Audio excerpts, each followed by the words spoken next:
Good morning, everybody. Thanks for joining us here on the archives here on WCLU Thursday morning. Sam Terry is with me. Sam, tonight's the night for the big, where we're going to learn about Cousin Emmy. That's right. At 6 o'clock at the Cultural Center, Nancy Ritchie is going to be presenting Crowing Hen. Cousin Emmy, a Kentucky pioneering performer. And, of course, Cousin Emmy is from right here in Barren County, where she got her start.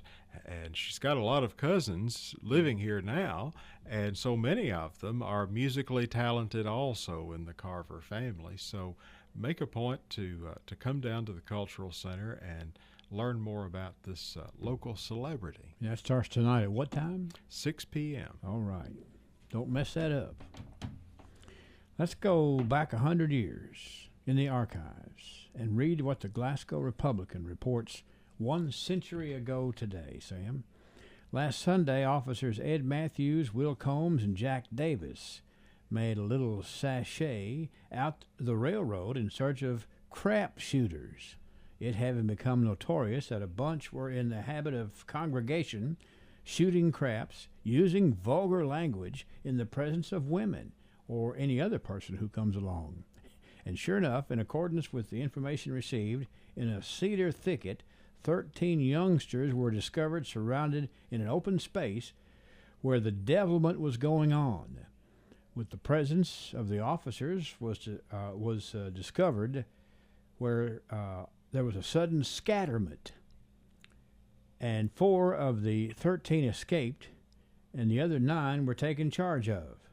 4 pleaded guilty before Judge Bohannon, were fined $24 each.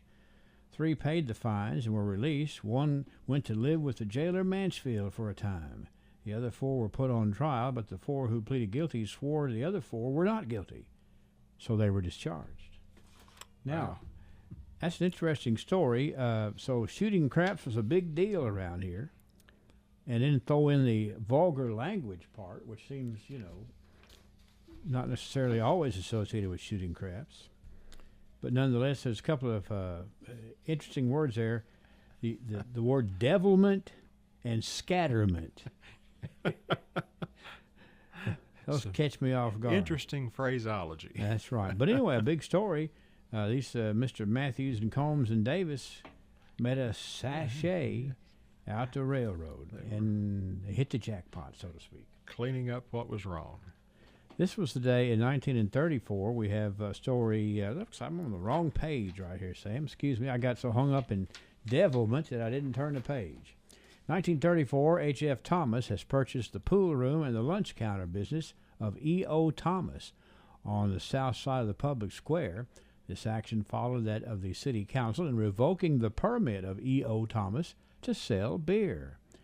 At the receiver's sale of the Trigg Bank property on Monday morning, the building was sold to Dr. Clifton Richards for $6,760. Dr. Richards plans to remodel the property and to build offices on the upper floor. This is one story, but they seem to be separate issues, Sam. Mm-hmm. We had a pool room trying to sell beer and didn't get away with it. And on another story the same day, the Trigg Bank property was bought by Dr. Richards. Mm-hmm. And go ahead, you were going to say something. Well, and it has the Richards building on the top of it today, even. Mm-hmm. Interesting indeed. That was all in the Glasgow Times here in 1934. 1944, we have a little news to share with you. This is in the Glasgow Times about the National Store of Cave City. Recently undergone complete remodeling, new floors and a new steam heating system have been installed, and the walls have been redecorated. Those of us that grew up in Glasgow, we think about our stellar store was always the National Store, but lo and behold, they have one in Cave City. They certainly did, and it was a nice store. Yes, indeed. Just it's amazing how everybody, it was just a stalwart part of shopping here in the community. Go to the National Stores in Glasgow and in Cave City. Let's look at the news in 1954. We have a story about 4 boys from Glasgow Baptist Church attending the State Intermediate Royal Ambassadors Camp at Cedarmore State Baptist Assembly at Baghdad. They were Joe Earl Hatchett, Carol Benedict, Roy Garman, and Carol Hatcher. I actually saw Joe Earl Hatchett on Friday night of this past weekend, eating with a group of Baptists. I knew every one of them. But I wonder if he knew that back in 1954 he was out there at the Royal Ambassadors Camp at Cedarmore State Baptist Assembly. Nice folks, so indeed. Absolutely. A really good bunch of folks listed here in this. This was the day in 1964 we learned in the Glasgow Times about air ambulance service being added to the charter service being offered at the Glasgow Municipal Airport. The new service is operated jointly by Jules Flying Service and A.F. Crow and Son Funeral Home. Of course, that was 1964 when the funeral homes also ran the ambulance service. Exactly. So why not get into the helicopter air ambulance service? And that's what was going on. That was pretty progressive for our community. 1964 it was. 1974, we have news about the 1974-75 Barren County High School cheerleaders.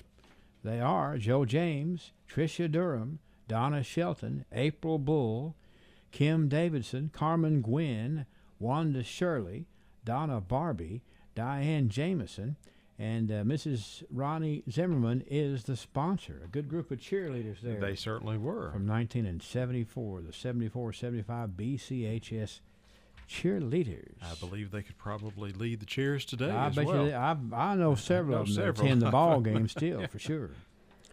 Let's look at 1984. This is a story we have in the Glasgow Times about the Barren County Board of Education hiring Stephen Riley as assistant boys basketball coach and Joanna James as the assistant girls basketball coach. Rita Berry is named the principal of Highsville School, she being the first woman principal in the Barren County school system. We had a lot of firsts. We had a lot of good hires that year, didn't we? We did. Because look at those names, Steve Riley and Joanna James, Rita Berry. Good news from 1984. 1994, we have news about 25 years ago. The first class of Barren County High School graduated in the burgundy and gold colors. They held a reunion in commemoration of that 25th year at the Barren River State Park. Well, I'm guessing they celebrated again this year for their 50th anniversary. That's right. We'll get that in the archives before it's over with. Let's look at 2004, Sam. We've got some news here about a brand new fire chief hired this day in 2004 for the city of Glasgow. It's Mr. Bobby Bunnell. Did a great job as a chief for the Glasgow Fire Department, which is a big operation indeed. In 2014, we have news about the Little This, Little That consignment store holding a ribbon cutting. This was in Cave City. Come see a little of this and a little of that and enjoy the ribbon cutting. 2014 it was.